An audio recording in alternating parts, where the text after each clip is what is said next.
Breaking down the Rutgers Scarlet Knights. What are my concerns? Who are the players we need to slow down today?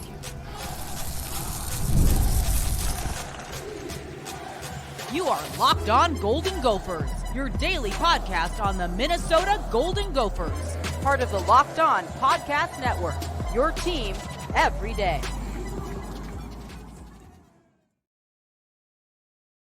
What's up, Gopher fans? You're listening to Locked On Golden Gophers, part of the Locked On Podcast Network, your team every day.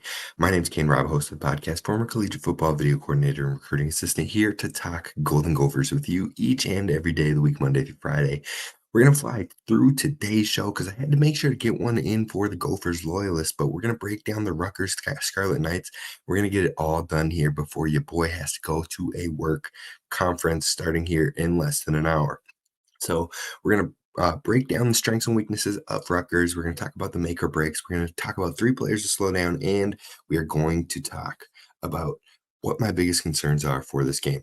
So let's dive right in. This game could be boring for 90% of the nation, but for Gophers fans and for Rutgers fans, it absolutely was circled on the schedule, a major prove-it game for 2 programs who have seemingly felt like they have shared everything. Offensive coordinators, defensive coordinators, quarterbacks, philosophies, you name it, they've done it. So overall, it's like a little mini rivalry in my eyes. Now, some people might be like, yo, you should stop throwing that out there, but it's the closest feel you're going to have, and it won't feel like that probably ever again. So embrace it, embrace the extra motivation, embrace the storylines here. I think it's going to be a great game. Now, when you look at Rutgers, you're talking about a team that their strengths, plain and simple, they have a defense that returned a lot of players, but the defense production-wise has definitely taken some hits. On top of that, they have consistency from week to week in their identity, and they've lived in that last year and this year. Now, the results haven't turned out the same from year to year, but you can see the consistency. They know what team they are. They know what they're trying to do, and they're always trying to get it done. Now, believe it or not, Gophers fans, I've heard a lot of people bash Ethan Kaliakmanis. I've seen it over the last 2.5 years, but they have improved quarterback play, and that is good for this Rutgers team. Now, it might not always feel like it because the record doesn't reflect comparatively from last year to this year. They had a better season last year so far, but the quarterback play is night and day better than what Gavin Wimsatt gave this team. So overall, they definitely have more improved quarterback play. They have a quarterback who has a more talented arm. The RPO offense fits him better, and you are starting to see that in moments of their offensive play. On top of that, they have the leading running back in the Big Ten last year. He is the second running back in the Big Ten this year, so he is consistently tearing it up, and he's probably one of the quietest running backs when it comes to the hype he receives. To be a top 2 running back in the Big Ten for 2 straight years and to really never hear his name outside of the matchups that he's playing is wild to me, because this dude is a guy, and he'll probably be playing on Sundays. He'll probably have the opportunity to really showcase himself when it comes to the combine and things like that, but he doesn't get enough love as it currently stands. So I am in very much respect of their running back, just like I respected Caleb Johnson 3 years ago before he was getting the opportunity, and I said, this dude could be a guy.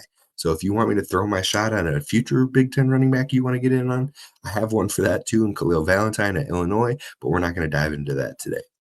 Now, overall, you're talking about they had a very favorable schedule this year. Everybody was picking Rutgers to win almost double-digit games because of the schedule they're playing, yet here they are sitting at, I believe, 4-4 or so, and it's been a challenge. It's been up and downs. It's been the defense has really dropped the ball this season. So overall, there's a lot of opportunities for this Gophers team to capitalize. Now, when you look at the weaknesses of this team, a lot of commonalities that carry over from staff crossovers. Ethan under pressure can have a tendency to miss the layup throws or have a high ball or too hard of a pass. And we've seen that before, and we've seen it again this season. And then you have the question marks of, will the offensive line be able to hold up, or will it be a liability? Will the wide receiver talent translate to the Big Ten level of play? Overall, Damier Miller has been pretty good, but outside of him, it's been a tough sledding for this pass catchers of the Rutgers Scarlet Knights. So when you're looking at the make or break for this game, your top 3 make or breaks, in my opinion, the first one is force Ethan into tough decisions, into tight windows. He might have some talent. He might have the upside. He is now playing with Kirk Shiraka and more comfortable in that offensive system. That that's somewhat got him back on track. 9 touchdowns, 5 interceptions, not as many turnovers. The completion percentage is still really low. We talked about that, or we'll talk about that here shortly, but overall, you've seen what gives him problems. You've seen what his weaknesses are and what his strengths are, and you should be able to hone in on that defensively because you are the only team outside of Rutgers that has that sample size and understanding. So overall, I think you should be able to put him into pressure. I think you should be able to capitalize and hopefully get 1 or 2 turnovers in this game, and that should be a top 3 make or break. The second one, stopping the run game. Plain and simple. You have to make Rutgers prove they can pass, put Ethan in those situations to try and turn the ball over. So you have to stop Kyle Monagai. And that is much easier said than done. Dude is a stud, like I've said. And then finally, number 3, you have to let Darius Taylor cook. This rush defense has been poor. They have given up tons of opportunities. They gave up 198 yards to Tawi Walker. They gave up like 150 yards to Jonah Coleman. They gave up almost 100 yards to Woody Marks. There's a ton of opportunity for Darius Taylor to ball out again this week. So you got to let him cook. You got to stop the run game for Rutgers, and then you have to force Ethan into tough decisions. Now, when you look at Rutgers' offense, their offensive ranks in pass game are 84th in the country. Minnesota is 75th, which is much improved from what they've seen in any year of PJ Fleck's time. But then the run offense side of things, Rutgers is 41st, which is top 50 in the nation. Very impressive. Like I said, you have to slow that down. Minnesota is only 114th, which is baffling to me to be able to see. But overall, you have to capitalize on the ground game in this week. We flip to the defense. Rutgers defense is not top 50 in any categories. 95th in total defense. Pass defense is 78th. Run defense is 94th. Scoring is 70th. Turnovers 93rd. Sacks 107th. So this defense has really fallen off, and that is where you have to capitalize. That is where you have to take advantage. You have to expose this defense, light it up, put your foot on the gas, and never let go. So if the Gophers can do that, I think this is going to be 5 straight wins in a row, 7 wins on the season, and they will be heading into another bye week before playing Penn State at home for the final home game. So this has a lot of momentum to it. I know PJ doesn't believe in momentum. We here at Locked On Golden Gophers do believe in momentum, and this is a moment to really help yourself throttle and trajectory upwards towards the bye week and a biggest game of the season. Now we're going to talk about 3 players we need to slow down, and that is what is coming up next.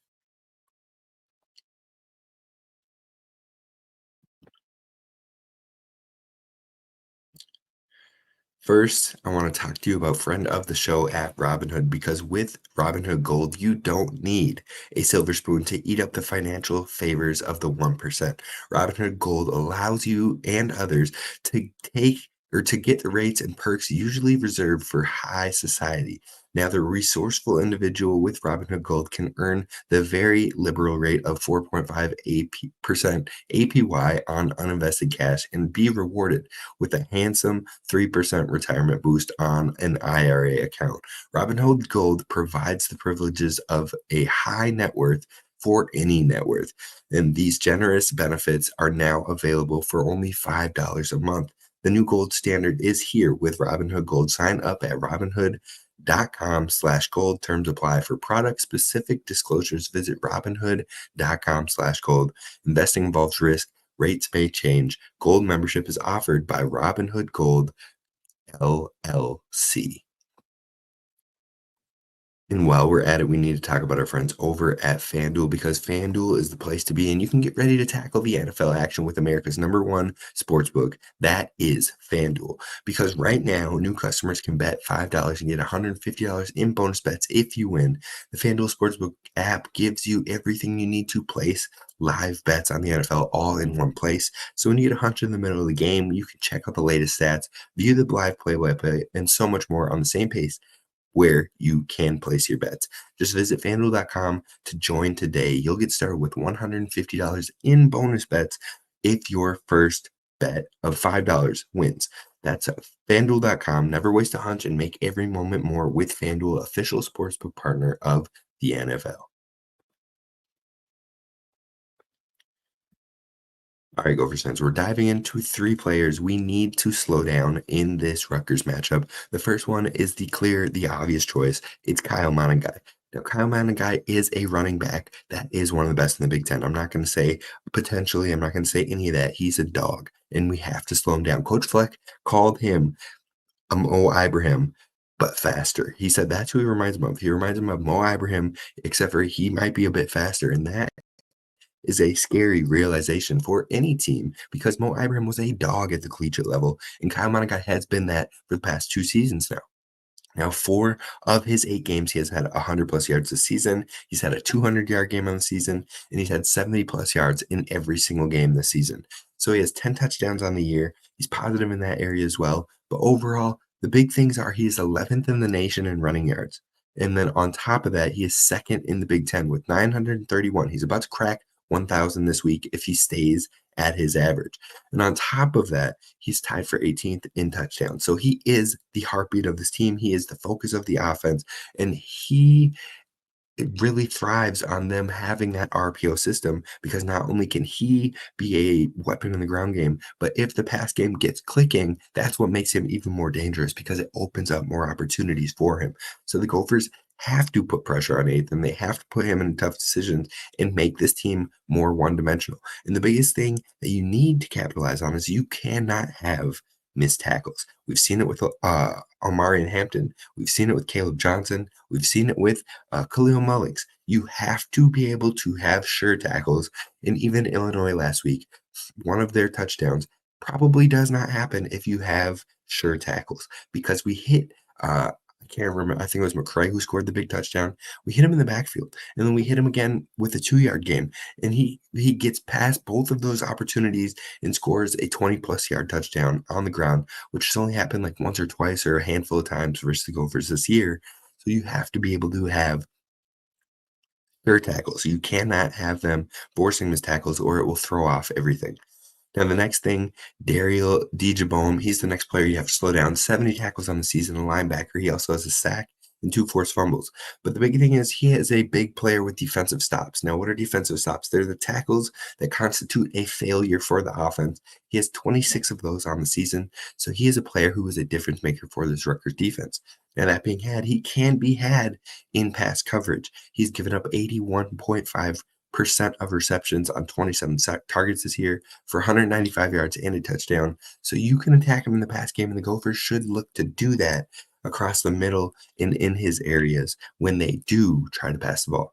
He's also had 14 missed tackles on the season, so there are areas to expose, but you need to slow him down because he is very productive and he can be a difference maker. Then the third and final player the Gophers have to slow down, Dymere Miller, 480 yards and a touchdown so far receiving. He comes from the FCS. He was also a Walter Payton Award finalist like Max Brosmer. In the last 2 games, he has been heating up. He had a game of 5 receptions and 70 yards versus UCLA 2 games ago. And then last game, he had 11 receptions for 131 yards against USC. Now, the last 2 games have been 2 of his best, and he's starting to catch fire. But the biggest thing is he had 20 targets against USC, and that was his last game. So you can expect he is going to be more of a high priority player for this Rutgers offense, and it's why you have to slow him down. It's why Justin Wally needs to be involved. It's why Ethan Robinson needs to be at his best. It's why the safeties need to be on their game. Dymere Miller is going to look to be cooking over this back half of the season, and you cannot let it start against the Golden Gophers. Now, like I said, I got to fly through today's show because we have some work business to get to. So we are going to wrap up today's show by talking about the main concerns of this matchup, and that is what is coming up next.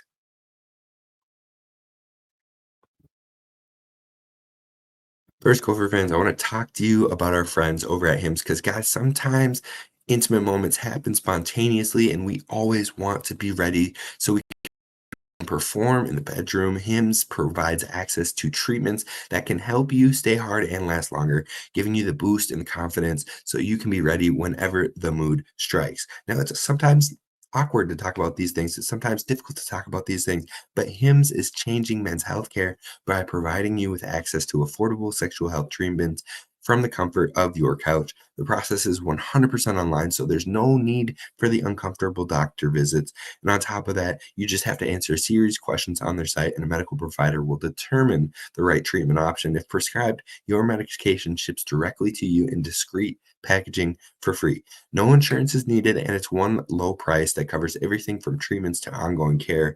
With hundreds of thousands of trusted subscribers, HIMS can help you find the ED option that works for you. So start a free online visit today at hims.com/lockedon. That's HIMS.com/lockedon for your personalized ED treatment options. hims.com/lockedon. This product mentioned are chewable compound products, which are not approved by or verified for safety or effectiveness by the FDA. Prescriptions require an online consultation with a healthcare provider who will determine if appropriate. Restrictions apply. See website details and important safety information. Subscription required. Prices vary based on the product and subscription plan.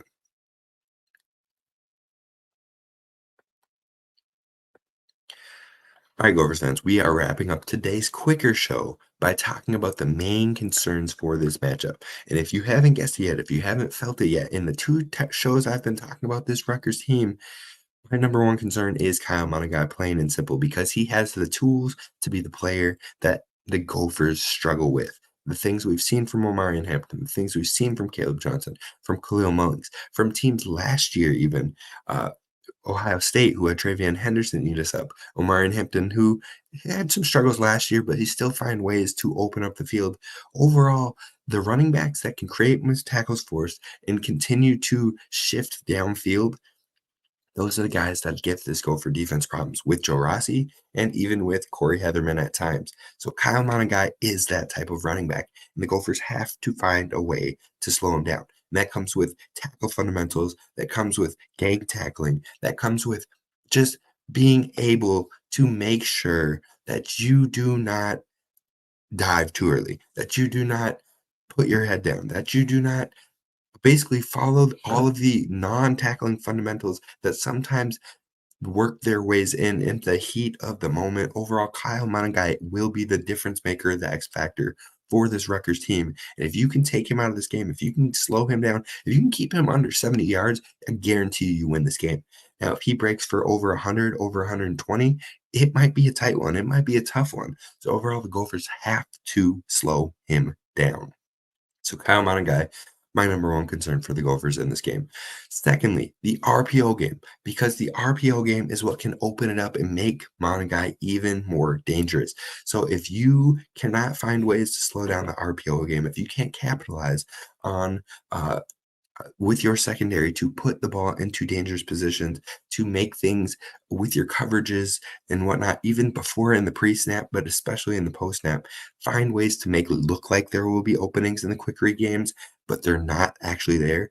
If you can do that, you're going to dominate. If you can't do that and the RPO game moves the ball quickly and fluidly, it's going to be a tough one for the Gophers, and that could be a concern because if that works, not only is the pass game going, but Kyle Monaghan will dominate and destroy. He'll have extra openings, so you have to slow that down. And then third and final, if anyone may have the answer to our defense, maybe it's this Rutgers staff that has worked very closely with Corey Heatherman, that knows PJ Fleck's philosophies, that knows his play style. If any team has the insight to capitalize on what this Gophers team has been doing successfully, my concern would be that it would be the Rutgers Scarlet Knights because of the familiarity. So we're going to find out if that's true. We're going to find out if that's the case.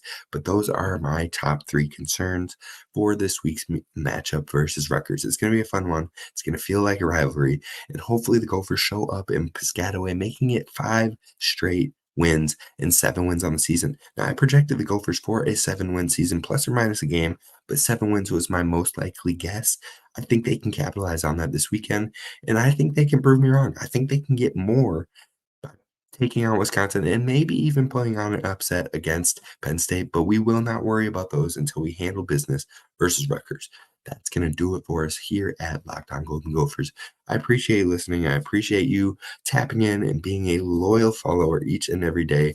I will see you again either Saturday morning or Friday evening with predictions with Tristyn Spann-Ford. The schedule is a little wonky with the word conference, but I appreciate your patience, and we'll be back at it again in no time.